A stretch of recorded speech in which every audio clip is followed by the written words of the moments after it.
క్రీస్తు సంఘము నిజమైన సంఘము, పరలోకానికి ఇది ఏ మార్గము. మన ప్రభు రక్షకుడైనటువంటి యేసుక్రీస్తు వారి ప్రశస్తమైన నామములో చేరువేసినటువంటి మీ అందరికీ కూడా క్రీస్తు ప్రభు నామములో వందనాలు తెలియజేస్తున్నాను. అలాగే దేవుడు మనల్ని గతించినటువంటి కాలం కూడా కాపాడి మరి యొక్క పరిశుద్ధ దినమందు దేవుడు మనం నడిపించిన విధాన్ని బట్టి దేవుడికి కృతజ్ఞతాస్తుతులు తెలియజేస్తున్నాను. మన యొక్క అంశంలో గమనించినప్పుడు గురి అనేటువంటి అంశంలో మనం ఉన్నాము.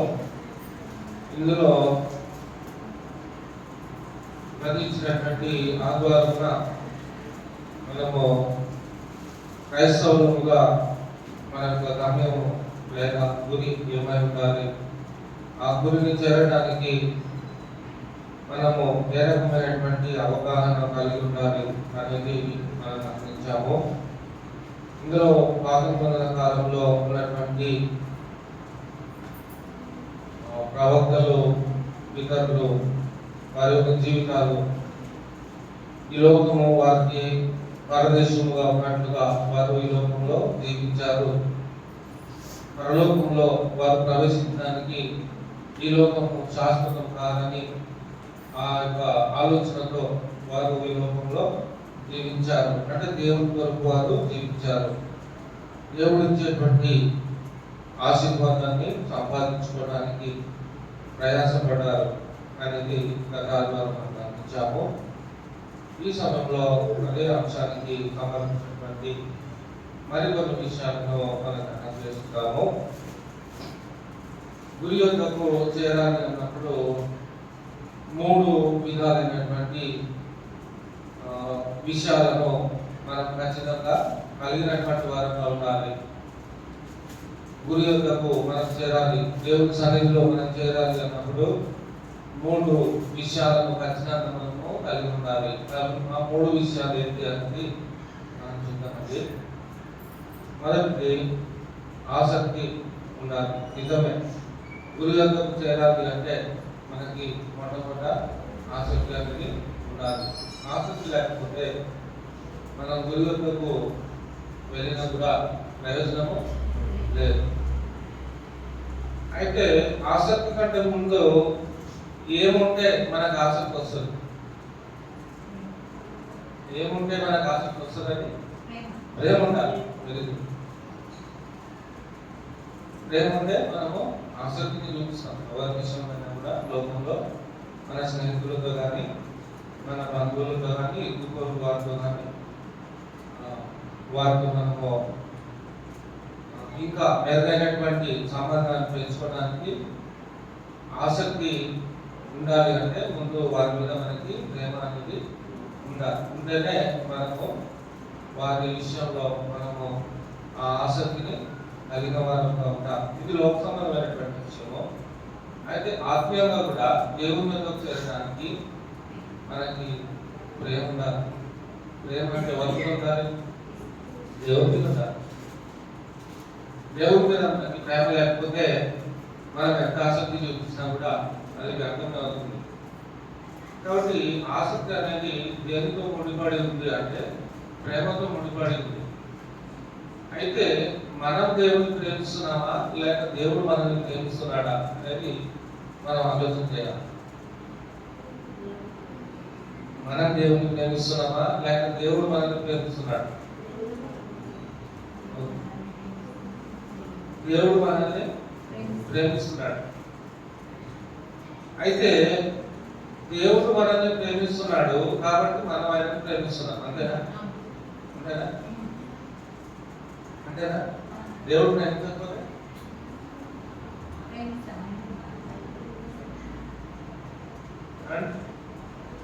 దేవుడు మనల్ని ప్రేమించకపోతే దేవుడు మనల్ని ప్రేమిస్తున్నాడు కాబట్టి మనం దేవుడిని ప్రేమిస్తున్నాం. ఒకవేళ దేవుడు మనల్ని ప్రేమించకపోతే ప్రేమిస్తారా? హృదయపూర్వకంగా ప్రేమిస్తున్నాం. చాలా పాసివ్ ఉన్నాం కదా. సరే, లేఖనాలను చూద్దాం మనము. యోహాను పత్రిక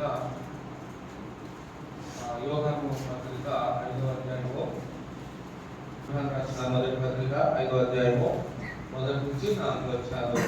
అక్కడ ఏమంటున్నారు అంటే, యేసే క్రీస్తు ఉన్నాడని నమ్ము ప్రతివాడును దేవుని మూలంగా పుట్టి ఉన్నాడు. యేసే క్రీస్తు ఉన్నాడని నమ్ము ప్రతివాడును దేవుని మూలంగా పుట్టి ఉన్నాడు. పుట్టించిన వారిని ప్రేమించు ప్రతివాడును ఆయన మూలముగా పుట్టిన వారిని ప్రేమించు.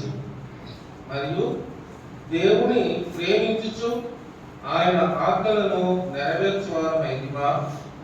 దేవుని పిల్లలను ప్రేమించుచున్నామని దాని వలననే ఎరుగుదు.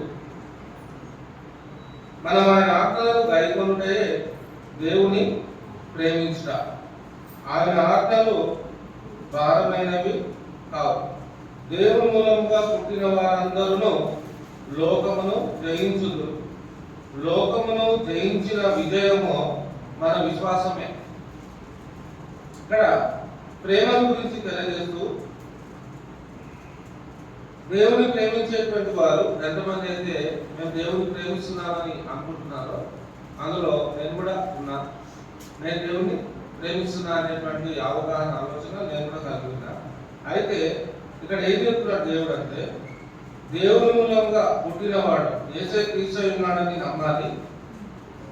మన యొక్క బేస్ పునాది అంటే దేవుని మనం ప్రేమిస్తున్నామంటే మొట్టమొదట యేసే క్రీస్తు ఉన్నాడని మనము నమ్మాలి. అది ఫస్ట్ది. సెకండ్ ఏంటంటే, నమ్ము ప్రతివాడు దేవుని మూలంగా పుట్టి ఉన్నాడు. అంటే యేసు క్రీస్తు ఉన్నాడని ఎవరైతే నమ్ముతారో, ఇంకా మనకు అర్థమయ్యే భాషలో చెప్పాలంటే యేసే దేవుడై ఉన్నాడని ఎవరైతే నమ్ముతారో అనేటువంటి భావన వస్తుంది అక్కడ. యేసే క్రీస్తు ఉన్నాడు అనేటువంటి మాటకి మనకు అర్థమయ్యే లాంగ్వేజ్లో చెప్పాలంటే, యేసే దేవుడై ఉన్నాడు అని నమ్ము ప్రతివాడు ఎవరి మూలంగా పుట్టినాడట? దేవుని మూలంగా పుట్టినాడు. ఇప్పుడు యేసుక్రీస్తు ఎందుకు చేస్తున్నాడు మధ్యలో అంటే, యేసుక్రీస్తు ఆదియందు వాక్యముగా ఉన్నాడు, ఆదియందు దేవుని వద్ద ఉన్నాడు, ఆదియందు దేవుడుగా ఉన్నాడు. కాబట్టి ఇప్పుడు యేసు క్రీస్తు అయి ఉన్నాడని మాట ఏం చెప్తున్నాడు గ్రంథకర్త? ఏ ఉద్దేశంతో ఈ మాట చెప్తున్నాడు అంటే, యేసు క్రీస్తు అనబడేటువంటి వ్యక్తి శరీరాన్ని ధరించుకుని ఈ లోకానికి వచ్చాడు, ఒక మానవుడుగా ఈ లోకానికి వచ్చాడు. కాబట్టి అందరూ ఏమనుకుంటారు అంటే, యేసు క్రీస్తు ఒక మానవుడే, ఒక దేవుని కుమారుడే, దేవుని కుమారుడు మాత్రమే అనేటువంటి ఆ యొక్క అవగాహన కలిగినటువంటి వారుగా ఉంటారు. నిజంగా యేసుక్రీస్తు మనుషుడేనా అంటే అవును. యేసుక్రీస్తు ప్రభు వారు సంపూర్ణమైనటువంటి మానవుడే, ఒప్పుకుంటాం. రెండవది, యేసుక్రీస్తు దేవుని కుమారుడేనా అంటే అవును. యేసుక్రీస్తు సంపూర్ణమైనటువంటి దేవుని కుమారుడే, అది కూడా ఒప్పుకుంటాం. అదే వాక్యము మనకి ఏం చెప్తున్నాడు అంటే, యేసుక్రీస్తు వాక్యముగా ఉన్నాడు, దేవుని వద్ద ఉన్నాడు, దేవుడుగా ఉన్నాడు. కాబట్టి ఇప్పుడు యేసు క్రీస్తు అయి ఉన్నాడు అంటే, యేసుక్రీస్తు అనేది ఆయన ఫుల్ నేమ్, పూర్తి పేరు యేసు క్రీస్తు. యేసు అంటే రక్షకుడు, క్రీస్తు అంటే అభిషక్తుడు. యేసు అంటే రక్షకుడు, క్రీస్తు అంటే అభిషక్తుడు. ఇప్పుడు యేసు అనేటువంటి మాటకి అర్థం ఏంటి? రక్షకుడు. పాత నిబంధన కాలంలో నేను తప్ప నీకు రక్షకుడు లేడు అన్నాడు. పాత నిబంధనలో యెహోవా అనబడేటువంటి దేవుడు నేను తప్ప నీకు రక్షకుడు లేడు అన్నాడు. కొత్త నిబంధనలోనేమో యేసు అనేటువంటి మాటకి రక్షకుడు అనేటువంటి అర్థాన్ని చూపిస్తా ఉన్నాడు. ఇప్పుడు మనము యెహోవా మాత్రమే రక్షకుడు అనుకుందామా పాత నిబంధనలో, లేకపోతే యేసు కూడా రక్షకుడు అనుకుందామా? పాత నిబంధనలో యెహోవా అయితే ఈ మాట అన్నాడు, అంటే నేను తప్ప నీకు రక్షకుడు లేడు అని చెప్పినటువంటి యెహోవా ఎవరైతే ఉన్నారో ఆ యెహోవా కొత్త నిబంధనలో యేసుగా మనకి కనబడుతున్నాడు. అంటే రక్షకుడు అనబడేటువంటి పడినటువంటి ఆ వ్యక్తి ఒక్కడే, రక్షకుడు అనబడుతున్నటువంటి ఆ వ్యక్తి ఒక్కడే, నేను తప్ప నీకు రక్షకుడు లేడు అన్నాడు. అంటే ఇక్కడ పాత మందంలో యెహోవాగా పిలువబడినటువంటి ఆయన కొత్త మందంలో యేసుగా క్రీస్తుగా పిలువబడతా ఉన్నాడు. అర్థమవుతుందండి? యేసు క్రీస్తు ఉన్నాడను నమ్ము ప్రతివాడు దేవుని మూలంగా పుట్టినవాడు. అంటే యేసు క్రీస్తు శరీరధారిగా ఈ లోకంలో వచ్చాడు, ఆయన దేవుని కుమారుడుగా ఈ లోకంలో పిలువబడ్డాడు. ఆయన ఉనికి ఏంటి, ఆయన స్థితి ఏంటి, ఆయన స్వభావం ఏంటి, ఆయన దేవత్వం ఏంటి, ఆయన దైవత్వం ఏంటి, ఆయన ఎటువంటి గుణలక్షణం కలిగినటువంటి వాడు, పరలోకంలో ఆయనకు ఉన్నటువంటి ఆధిక్యత ఏంటి, పరలోకంలో ఆయనకు ఉన్నటువంటి హోదా ఏంటి, ఆయన బలం ఏంటి, ఆయన జ్ఞానం ఏంటి, ఆయన స్వరూపం ఏంటి, ఇవన్నీ కూడా మనం ఆలోచన చేసుకున్నప్పుడు మరి సమయం మనకి సరిపోదు. అయితే ఇప్పుడు మనం చూసేటువంటి కోణం ఏంటంటే, ఒక క్రైస్తవులంగా మనము దేవుడు మన ఎదుట పెట్టినటువంటి పరలోక పట్టణము మనం చేరడానికి ఆ పట్టణమే మనకి గురై ఉండాలి. క్రైస్తవులందరికీ కూడా మనం పరలోకానికి చేరాలి అనేటువంటి గురి మనకి ఉండాలి. ఆ గురి ఉండాలంటే దానికంటే ముందు మనము యేసు క్రీస్తు ఉన్నాడని మనము నమ్మేవారంగా ఉండాలి. రెండవది, అలా చేసినప్పుడు మనం దేవుని బిడ్డలం అవడానికి అవకాశం అనేది ఉంటుంది. ఇక మూడవది, పుట్టించిన వారిని ప్రేమించు ప్రతివాడును అన్నాడు. పుట్టించిన వారిని ప్రేమించు ప్రతివాడు అంటే దేవుని మూలంగా ఎవరైతే పుడతారో, మనం మాత్రమే కాదు, ఇంకా వేరే అన్నజనులు కానీ రక్షించబడినటువంటి వారు ఎవరైనా కానీ ఎవరైతే రక్షించబడి దేవుని సన్నిధిలోకి వస్తున్నారో వారందరినీ కూడా మనం ఏం చేయాలంట? ప్రేమించాలి. అంటే దేవుని మాత్రమే మనం ప్రేమించదు, కానీ దేవుని ప్రేమించాలి. తర్వాత ఆయన ద్వారా పుట్టిన వారు అంటే క్రీస్తును, యేసు క్రీస్తు ఉన్నాడని నమ్మే ప్రతి వారిని కూడా దేవుడు వారిని తన పిల్లలు అనుకుంటున్నాడు. కాబట్టి దేవుడు ఎవరినైతే తన పిల్లలు అనుకుంటున్నాడో వాళ్ళందరూ కూడా మనం ఏం చేయాలంటే మనం కూడా ప్రేమించాలి. గుడిలోకి పోవాలంటే ఇవన్నీ చేయాలి. దేవుని సన్నిధిలో పరలోకానికి మనం వెళ్ళాలి అంటే మొట్టమొదట మనము యేసు క్రీస్తు ఉన్నాడని నమ్మాలి. రెండవది మనం దేవుని ప్రేమించాలి. మూడవది, దేవుని ద్వారా పుట్టినటువంటి పిల్లలను అంటే తోటి విశ్వాసులను రక్షించబడినటువంటి వారిని మనము ప్రేమించాలి. ఇది మూడవ పాయింట్. తర్వాత రెండవ వర్షంలోకి వెళ్తున్నప్పుడు ఏమంటున్నాడు అంటే, మొదటి వర్షం రెండవ భాగం ఏమంటున్నాడంటే, ఆయన మూలంగా పుట్టిన వారిని ప్రేమించి. మనం దేవుని పిల్లలమైతే నిజంగా మనం దేవుని ప్రేమించే వారంగా ఉంటే మన చుట్టూనటువంటి వారిని కూడా మనము ప్రేమించాలి. అప్పుడే మనం దేవుని పిల్లలు అనబడతాం. ఓకేనా? తర్వాత రెండవ వర్షంలో మనము దేవుని ప్రేమించు ఆయన ఆజ్ఞలను నెరవేర్చు వారమైతే మా దేవుని పిల్లలను ప్రేమించుతున్నామని దాని వలననే దేవుని యొక్క ఆజ్ఞలను దేవుని ప్రేమించు ఆయన ఆజ్ఞలను ఆయన చిత్తాన్ని నెరవేర్చేటువంటి వారంగా అంటే ఆయన ఆజ్ఞలను ఎవరైతే గాయకుంటారో వారే నిజంగా ఆయనను ప్రేమించిన వారుగా ఎంచబడతారు. ఆయన ఆజ్ఞలను ప్రేమించేవాడు, ఆయన ఆజ్ఞల ప్రకారంగా జీవించేవాడు ఎవరిని ప్రేమిస్తాడు? దేవుని ప్రేమిస్తాడు. తన సహోదరులను కూడా అంటే సహోదరులు రక్షించబడినటువంటి వారిని అందరినీ కూడా ప్రేమిస్తాడు. అలా కూడా ప్రేమించినప్పుడు దేవుడు వారిని ఏమనుకుంటున్నాడు అంటే నా పిల్లలు అనుకుంటున్నాడు. ఇప్పుడు మనకు పుట్టినటువంటి పిల్లలు ఇద్దరైనా కూడా ఎప్పుడు చూసినా గొడవ పడతా ఉన్నారు అనుకోండి. ఎప్పుడు చూసినా గొడవ పడతా ఉన్నారు ఇద్దరు పిల్లలు. గొడవ పడ్డా పిల్లలు ఇద్దరు బయటికి పడ్డా ఇద్దరు కూడా గొడవ పడుతున్నప్పుడు తల్లిదండ్రులకు ఏమనిపిస్తుంది అంటే, ఎంత గొడవ పడ్డా కూడా వీళ్ళు నా పిల్లలే అనుకుంటారు కదా. ఎంత గొడవ పడ్డా కూడా వీళ్ళు నా పిల్లలే అనేటువంటి భావన దేవుడు కలిగి ఉంటాడు. అందుకే ఆ భావన ఆయన కలిగి ఉంటాడు. కాబట్టి మనము గ్రహించుకోవడానికి, మనం తెలుసుకోవడానికి, మన కన్న తల్లిదండ్రులు మనము ఇంట్లో ఉన్నటువంటి ఇద్దరు గొడవ పడుతున్నప్పుడు మన కన్న తల్లిదండ్రులు ఏ విధంగానైతే వారు మనల్ని తమ పిల్లలుగా భావిస్తుంటారో అదే మాదిరిగా దేవుడు మనల్ని తన పిల్లలుగా భావించాలి అంటే మనం ఎప్పుడు గొడవపడే వరకు ఉండదు. చిన్నపిల్లల్లా ఓకేనా? చిన్నపిల్లలు గొడవ పడతారు, పెద్దోళ్ళు అయినా గొడవ పడతారు. ఒక ఏజ్ వచ్చేదాకానే వాళ్ళకి ఆ గొడవ పడేటువంటి ఆ పరిస్థితులు ఉంటాయి. కానీ కొన్ని గృహాలు అయితే ఎంత పెద్దగా కూడా ఇంకా గొడవ పడుతూనే ఉంటారు. అది వేరే సంగతి. అయితే ఇక్కడ దేవుని యొక్క గురి వద్దకు, అంటే దేవుడు మన ఎందుకు పెట్టినటువంటి గురి వద్దకు మనం చేరాలి అంటే మనము దేవుని ప్రేమించగలగాలి, ఆ ప్రేమను స్థిరపరచుకోగలగాలి. ఆ దేవుని ప్రేమించేటువంటి విషయంలో మనం ఎప్పుడు కూడా వెనుకంత వేయని వారంగా ఉండాలి. ఆటంకాలు వస్తాయి. దేవుని ప్రేమిస్తున్నామంటే ఏ ఆటంకాలు రావు అనుకోదు, ఆటంకాలు వస్తాయి. నువ్వు దేవుని ప్రేమిస్తున్నావంటే అపవాదికి నచ్చదు. ఎందుకంటే నువ్వు మళ్ళీ దేవుని మాట అయిపోతే అపవాది దగ్గర మాట్లాడడానికి ఉండదు దేవుని దగ్గర.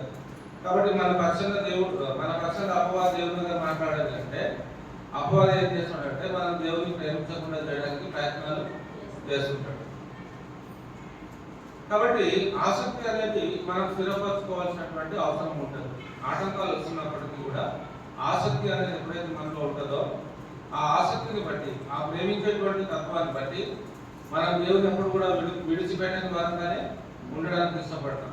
ఎందుకంటే దేవుడు అని ఆ యొక్క కోణంలో మనం ఆలోచన చేస్తున్నప్పుడు దేవుడు మనల్ని ప్రేమించాడు. ప్రేమించి తన ప్రేమను తన కుమారుడైనటువంటి క్రీస్తు ద్వారా తన ప్రేమను వెల్లడిపరచాడు. కాబట్టి ఇప్పుడు మన ప్రేమను దేవునిలో మనం వెల్లడిపరచాలి అంటే దేవుని ద్వారా రక్షించబడినటువంటి మనము తిరిగి దేవుని వద్దకి, అంటే దేవుని దగ్గర నుంచి వచ్చిన మనము తిరిగి మనం దేవుని వద్దకి వెళ్ళవలసి ఉంది. ఈ లోకము శాశ్వతం కాదనే ఆలోచనతో మనం ఈ లోకంలో బ్రతికినంత కాలం అదే రకమైనటువంటి ఆలోచనతో బ్రతకాలి. పాతమంద కాలంలో ప్రవక్తలు పితరులు ఏ రకమైనటువంటి ఆలోచనతో బ్రతికారంటే ఇది పరదేశి, ఇది పరదేశము, ఇది మా దేశము కాదు అన్నట్లుగా వాళ్ళు బ్రతికారు. పులినాల్లో వచ్చిన వాళ్ళకి అది గుర్తుంటుంది. ఓకేనా? తర్వాత ఈ రెండవ భాగంలోకి మనం వస్తుంటున్నప్పుడు ఈ మొదటి యోహాను పత్రిక 4వ అధ్యాయము చూసినట్లయితే 10వ వచనం. మొదటి యోహాను పత్రిక 4వ అధ్యాయం 10వ వచనం ఏం చెప్తుంది? మనము దేవుని ప్రేమించితిమని కాదు, మనం దేవుని ప్రేమించితిమని కాదు, తానే మనలను ప్రేమించి మన పాపములకు ప్రాయశ్చిత్తమై ఇందుకు తన కుమారుని పంపెను. మనం దేవుని ప్రేమించడం గొప్ప విషయం కాదండి. మనం దేవుని ప్రేమించడం గొప్ప విషయము కాదు. మరి ఏంటి గొప్ప విషయం అంటే దేవుడే మొట్టమొదట మనల్ని ప్రేమించాడు. దేవుడు మొట్టమొదట మనల్ని ప్రేమించాడు. పిల్లలు తల్లిదండ్రులు ప్రేమిస్తారా? తల్లిదండ్రులు పిల్లలు ప్రేమిస్తారా? తల్లిదండ్రులే పిల్లల్ని ప్రేమిస్తారు. పరలోకమందు ఉన్నటువంటి దేవుడు, తండ్రిగా పిలువబడుతున్నటువంటి దేవుడు మనల్ని ప్రేమించాడు. అలాగే కుమారుడుగా పిలువబడేటువంటి దేవుడు కూడా మనల్ని ప్రేమించాడు. పరిశుద్ధాత్మగా పిలువబడేటువంటి దేవుడు కూడా మనల్ని ప్రేమించాడు. ఆ ప్రేమను తన కుమారుని యందు వ్యక్తపరుచుకున్నాడు. ఎంతగా మనల్ని ఆయన ప్రేమిస్తున్నాడు అనేది వ్యక్తపరుచుకున్నాడు. తానే మనలను ప్రేమించి అన్నాడు. అంటే దేవుని ప్రేమ, ఒక ప్రశ్న ఇస్తున్నాను, జవాబు చెప్పండి. దేవుని ప్రేమ ఎప్పుడు ప్రారంభమైంది మన విషయంలో? దేవుడు మనల్ని ఎప్పటి నుంచి ప్రేమిస్తున్నాడు?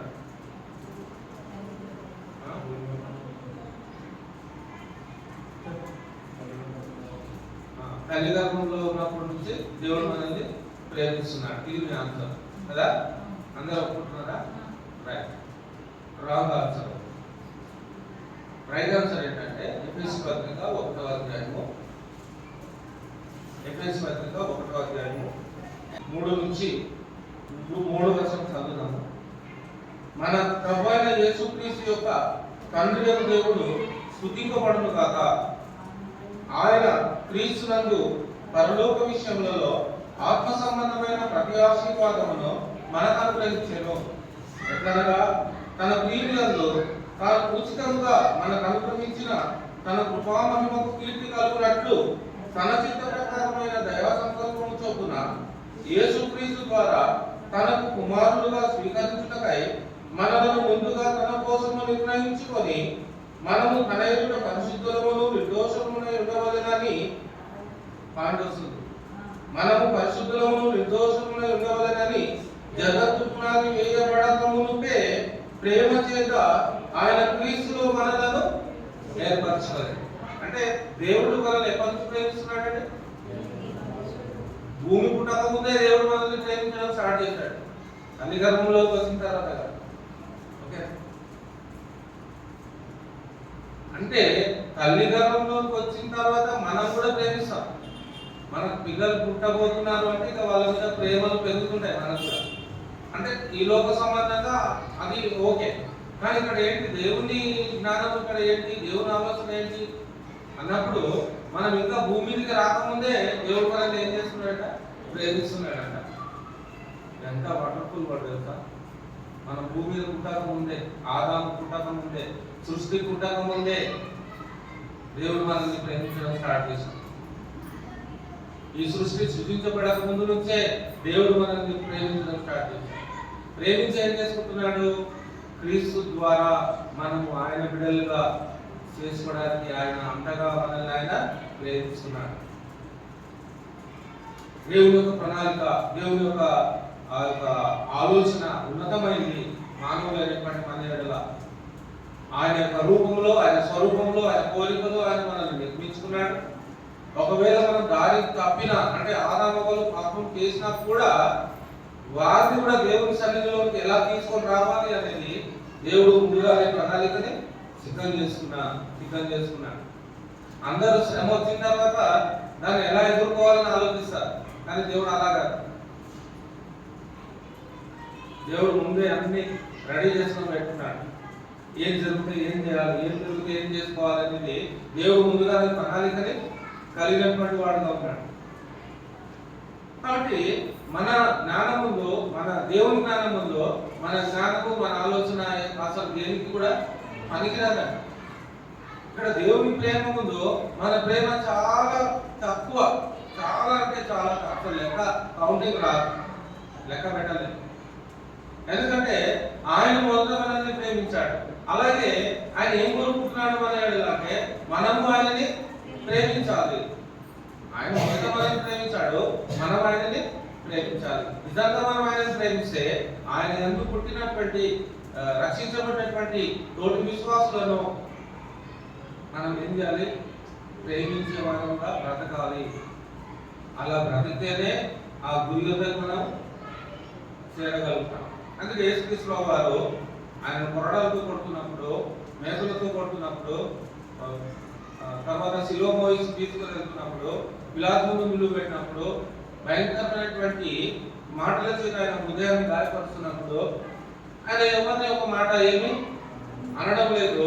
ఇంకా ఏమంటున్నాడు అంటే అప్పగించడానికి వచ్చినటువంటి ఇస్కరియోతు యూదాతో మాట్లాడుతూ నువ్వు చేయవలసినటువంటి పని త్వరగా చేయి అంటున్నాడు.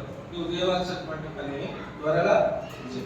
ఆ గెత్సేమనే తోటలో ఉదయకాలంలో ఆ చంద్రుని యొక్క వెలుగులో ఇస్కరియోతు యూదా యేసును పట్టించడానికి వచ్చినప్పుడు ఇస్కరియోతు యూదా యేసుక్రీస్తు వారు ఆయనతో మాట్లాడుతూ నువ్వు ఎవరిని పట్టుకోవడానికి వచ్చావో ఇదిగో నీ పని త్వరగా చేయి అంటే వారికి సహకారంగా ఉంటున్నాడు, అంటే వారికి అనుకూలంగా ఉన్నాడు. సహజంగా ఉపద్రవం వస్తుంది, కష్టం వస్తుంది అంటే తప్పించుకోవడానికి ప్రయత్నం చేస్తాం మనం, అంతేనండి. తప్పించుకోవడానికి ప్రయత్నం చేస్తాం, అక్కడ నుంచి పాల్గొనడానికి ప్రయత్నం చేస్తాం. యేసుక్రీస్తు వారు కూడా చాలా సందర్భాల్లో మరి ఆయన పట్టుకోవడానికి వచ్చినప్పుడు, అంటే గెత్సేమనే తోటలో సందర్భం కానప్పుడు, అంతకంటే ముందు ప్రారంభ సువార్త పరిచర్య ప్రారంభమైన తర్వాత కొన్ని రోజుల తర్వాత ఆయన పట్టుకోవడానికి వచ్చినప్పుడు ఆయన పారిపోయిన సందర్భాలు కూడా ఉన్నాయి. కానీ అదే రకమైనటువంటి ఆలోచన గెస్సమనే తోటలో ఆయన చేయలేడు. ఎందుకంటే దేవుని యొక్క ప్రణాళిక, దేవుని యొక్క ఆలోచన ఉద్దేశం ఏంటంటే క్రీస్తు ద్వారా ఆయన మనల్ని మరలా తన పిల్లలుగా స్వీకరించుకోవాలి. కాబట్టి మరలా మనం ఆయన పిల్లలు ఎప్పుడు అవుతుంటామంటే క్రీస్తు మన కోసం మరణించినప్పుడే ఆ శిలువ యాగం ద్వారా, ఆ మరణము సమాధి పునరుత్థానముల ద్వారా, ఆ యొక్క విశ్వాసమును అంగీకరించడం ద్వారా, ఆయన దేవుని కుమారుడుగాను అంగీకరించడం ద్వారా, మరి ఆయన ఎందుకు విశ్వాసం ఉంచడం ద్వారా దేవుడు మనల్ని తన పిల్లలుగా మరలా స్వీకరించుకుంటూ ఉన్నాడు. దేవుడి యొక్క ప్రేమను కోల్పోయినటువంటి మానవ జాతిని తిరిగి మరలా దేవుడి ప్రేమలో నడిపించడానికి, దేవుడితో సమాధానపరచడానికి, అందుకే యేసుక్రీస్తు పుట్టబోయేటప్పుడు ముందుగానే 400 సంవత్సరాల క్రితమే మానవుడు ఏదైతే భూమి మీద కోల్పోయాడో తిరిగి దాన్ని సంపాదించుకోవడానికి యేసుక్రీస్తు యొక్క రాకడ ద్వారా ఏం చెప్తున్నాడంటే, ఇదిగో కన్యక కుమారుని కన్ను, కన్యక గర్భవతి కుమారుని కన్ను, అతనికి ఇమ్మానుయేల్ అని పేరు పెట్టబడును. ఇమ్మానుయేల్ అని పేరున్న అర్థము దేవుడు మనకి తోడు. దేవుడు మనకి తోడు అంటే అంతకుముందు తోడు లేడా? దేవుడు ఉన్నాడా? ఉన్నాడు. కానీ సంపూర్ణమైనటువంటి సమాధానం అనేది ఆ కాలంలో లేదు. ఆ సమాధానం దేవుని చేత సమాధానపరచబడేటువంటి పరిస్థితి క్రీస్తు కాలంలో దేవుడు మనకి ఇచ్చాడు. అంటే పాత నిబంధన కాలంలో ఎవరు పడితే వారు దేవుని మందిరంలోకి వెళ్ళే పరిస్థితి లేదు. ఇప్పుడు కూడా ఈ రోజుల్లో కూడా చాలా మంది కొంతమంది బైబిల్కి విరోధంగా ఉన్నటువంటి వారు మాట్లాడుతూ ఉంటారు. మరి హైందవుల గుడుల్లో అంటే సందర్భం వచ్చిందని చెప్పాల్సి వస్తుంది, కించపరచడం కాదు. హైందవ గుడులలో ఏమంటారంటే తక్కువ కులం వాళ్ళని రానివ్వరు, తెలుసా? తక్కువ కులం వాళ్ళని రానివ్వరు హైందవ గుడులలో. అలాగే ముస్లిమ్స్ కూడా అలా ఏం చేయరు, అందరికీ వాళ్ళు అలౌ చేస్తారు. అలాగే క్రిస్టియన్స్ కూడా తక్కువ కులం వాళ్ళు వచ్చినా కూడా చర్చెస్లో అన్ని చర్చెస్లో ఆల్మోస్ట్ అలౌ చేస్తారు. కానీ హైందవుల మందిరాల్లోనే తక్కువ కులం వారిని అలౌ చేయరు. మీరు చూసి మనం తెలియజేసుకోండి. నమ్మకం అంటే పాత నిబంధన కాలంలో యూదులుగా ఇశ్రాయేలీయులు ఎవరైతే పిలువబడ్డారో వారు మాత్రమే దేవుణ్ణి ఆరాధించేటువంటి వారు. అది ఎలాగంటే యాజకుల ద్వారా ఆరాధించేవారు. వీరు డైరెక్ట్ గా దేవుడితో మాట్లాడుకునే అవకాశం లేదు పాత నిబంధన కాలంలో. కానీ ఇప్పుడు డైరెక్ట్ గా దేవుడితో మాట్లాడుకునేటువంటి అవకాశం మనకి క్రీస్తు ద్వారా దేవుడు ఇచ్చాడు. అది తేడా, అది సమాధానం. అంటే పాత నిబంధనలో దేవుడు ఇప్పుడు కూడా హిందువుల మందిరాల్లో అదే జరుగుతుంది. ఏమైనా చెప్పాలంటే దేవుని దగ్గర ఏమైనా చెప్పాలంటే పూజారి చెప్పాలి, అంతేనా? పూజారి ఎంత ఫైన్ కట్టమంటే అంత ఫైన్, అంటే ఎంత డబ్బు కట్టమంటే అంత డబ్బు కట్టాలి. దానికి సంబంధించిన కార్యక్రమాలు చేయాలంటే ఇంత డబ్బు మీరు కట్టాలి అని తీసుకుంటారు. ఏదైనా దేవుని చెప్పాలంటే ఆయన ద్వారానే చెప్పాలి, అది వాళ్ళ సిద్ధాంతం. కానీ క్రైస్తవులకు అలా లేదు. క్రైస్తవులు పాస్టర్ గారే ప్రార్థన చేయాలని కాదు, మీరు కూడా దేవునికి ప్రార్థన చేసేటువంటి అవకాశం దేవుడు మీకు ఇస్తున్నాడు. అది ఎలా దక్కింది మనకంటే క్రీస్తు ద్వారా అది మనకు దక్కింది. మనం దేవునితో మనం ముఖాముఖిగా మనం మాట్లాడాలి, మన మాటలు దేవుని సంగతి వెళ్ళాలి అంటే అది ఎవరిని బట్టి అయిందంటే క్రీస్తుని బట్టి మనకు అది అవకాశం అని దేవుడు ఇచ్చాడు. అందుకే యెషయా గ్రంథం 4వ అధ్యాయం 17వ వచనంలో ఆయన ఏం చెప్తాడు అంటే, యెషయా గ్రంథము 7వ అధ్యాయం 14వ వచనము, అది ఇందాక చెప్పుకున్నటువంటి మాట, కన్యక కుమారుని కరును, కన్యక గర్భవతి కుమారుని కరును, అతనికి ఇమ్మానుయేల్ అనే పేరు పెట్టబడును. ఇమ్మానుయేల్ అనే పేరు గల అర్థం ఏంటంటే దేవుడు మనకి తోడు ఉందండి.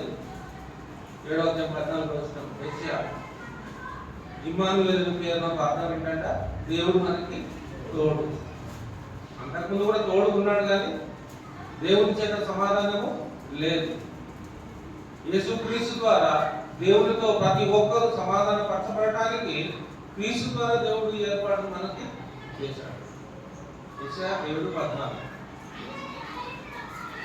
అయితే ఇప్పుడు క్రైస్తవులమైనటువంటి మనము ఏ గురిని మనం కలిగిన వారంగా ఉండాలి అనేది మనం ఆలోచన చేస్తున్నప్పుడు 3 రకాలైనటువంటి గుణములను మనము దేవుడి గురి యొక్క వెళ్ళడానికి 3 రకాలైనటువంటి గుణాలు మనం కలిగి ఉండాలి. అందులో మొదటిది ఆసక్తి ఉండాలంటే దానికంటే ముందు ప్రేమ ఉండాలి. మనం దేవుడిని ప్రేమిస్తున్నామని కాదు, దేవుడే మొట్టమొదటి మనల్ని ప్రేమించాడు. కాబట్టి మనం దేవుడిని ప్రేమిస్తున్నాము అంటే మన తోటి సహోదరులను కూడా మనము ప్రేమించాలి. అప్పుడే ఆ గురి యొద్దకు వెళ్ళడానికి ఆ అవకాశం అనేది దేవుడు మనకి ఇస్తాడు. ఇక రెండవది ప్రణాళిక. ఒక సిద్ధపాటు కలిగినటువంటి వారుగా గురి యొద్దకు వెళ్ళాలనేటువంటి ఆరాటం కలిగినటువంటి వారుగా ఉండాలి. ప్రణాళిక లేకపోతే మనం ఎక్కడ వెళ్తున్నాము, ఎలా వెళ్తున్నాము అనేది ఆ ప్లాన్ లేకపోతే చేరాలనుకున్నటువంటి గమ్యానికి చేరవలసినటువంటి సమయానికి మనము చేరలేము. మీరు మీ ఊరిలోకి వెళ్ళాలనుకున్నప్పుడు పలానా తారీఖు నేను మా ఊరిలో నేను ఉండాలి అనుకున్నప్పుడు అప్పుడు ఏమనుకుంటారంటే ఒక నెల రోజుల ముందు నుంచే ప్లాన్ చేసుకుంటూ ఉంటారు. అండి ఆ డేట్లో వెళ్ళడానికి ప్రయాణం చేయడానికి ఒక రోజు ముందే టికెట్ బుక్ చేసుకోవాలి. బస్ టికెట్ కానీ ట్రైన్ టికెట్ కానీ ఏదైనా టికెట్ ప్రయాణం చేసుకోవడానికి ఏదైనా ఏర్పాటు చేసుకోవాలి. మళ్ళీ అక్కడికి వెళ్ళిన తర్వాత ఏ వాహనంలో వెళ్ళాలి, ఎంత టైం వరకు ఇంటికి చేరుకోవాలి, ఇంటికి చేరుకున్న తర్వాత ఎలా సిద్ధపడాలి, ఎలా మనం రెడీ అవ్వాలి, ఎలా ఆ కార్యక్రమంలో పాల్గొనాలి అనేటువంటి ఇదంతా ముందే మనం ప్లానింగ్ చేసుకుంటాం. అక్కడికి వెళ్ళిన తర్వాత ఎన్ని రోజులు మనం ఉంటాము, ఎన్ని జతల బట్టలు తీసుకెళ్ళాలి, ఎన్ని డబ్బులు తీసుకెళ్ళాలి, ఇవన్నీ ప్లానింగ్ లో ఉంటాం కదా. మనం ఊరు వెళ్ళాలంటే మరి పరలోకం వెళ్ళాలంటే కూడా మనకి ప్లానింగ్ ఉండాలి. ఒక క్రమంలో ఒక ప్రణాళిక మనం ఏర్పాటు చేసుకోవాలి. నా జీవితంలో నేను ఏ సమయంలో దేవునికి నేను ప్రాధాన్యత ఇవ్వాలి, ఏ కష్టంలో నేను ఎలా దేవుని హత్తుకొని ఉండాలి, నాకు వస్తున్నటువంటి ఉపద్రవాలను నేను ఎలా తప్పింపబడాలి, ప్రతి ఆటకు నేను ఎలా కాటి ముందుకు వెళ్ళాలి, ఇవన్నీ కూడా మనం ప్లాన్ చేసుకోవాలి. కష్టం వచ్చిన తర్వాత ఆలోచన చేయొద్దు, కష్టం రాకముందే మనం ఆలోచన చేసుకొని సిద్ధంగా ఉండాలి. అది అలా చేసినట్టయితే ఖచ్చితంగా మనం అనుకున్నటువంటి వీడియోని మనము చేయగలరు. ఇక మూడవది సమయ పాలన. సమయానికి ఇవ్వాల్సినటువంటి ప్రాధాన్యత ఖచ్చితంగా మనము ఇవ్వాలి. పలానా టైంకు బస్సు ఉంది ఊరికి వెళ్ళడానికి అన్నప్పుడు దానికంటే ముందే మనము అక్కడికి వెళ్తాం. బస్సు కానీ ట్రైన్ కానీ ఏదైనా పలానా టైంలో అది స్టార్ట్ అవ్వబోతుంది అంటే దానికంటే ముందే మనం అక్కడ సమయం కంటే ముందే మనం ఉంటాం. దేవుని యొక్క కార్యక్రమాలు, దేవుని శుద్ధించే విషయము, ఆరాధించే విషయము, ఆయన నెరవేర్చే విషయము, ఆయన చిత్తాన్ని నెరవేర్చే విషయము, ఆయన ప్రేమించే విషయము, ఆయన ఆజ్ఞలను నెరవేర్చేటువంటి విషయంలో ఎప్పుడు కూడా మనం నిర్లక్ష్యము చేయదు. సమయము అనుకున్నప్పుడు ఆ సమయాన్ని మనం సద్వినియోగము చేసుకోవాలి.